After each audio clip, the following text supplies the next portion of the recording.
আজকে আমাদের হাংরি মাছগুলো ডিমগুলো আমরা দেখবো 9তম দিনে কেমন প্রোডাকশন হলো।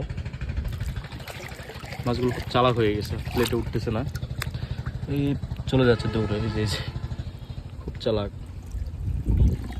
আলহামদুলিল্লাহ অনেক ভালো প্রোডাকশন হয়েছে, এখানে একটা ডিমও মিস হয় নাই। সব জায়গায় পুকুরটা 28% ছোট্ট একটা পুকুর, পুকুরের সব জায়গায় একই অবস্থা। এই যে চলে যাচ্ছে, উঠতেছে না, দ্রুত তুললেও থাকতেছে না। এই যে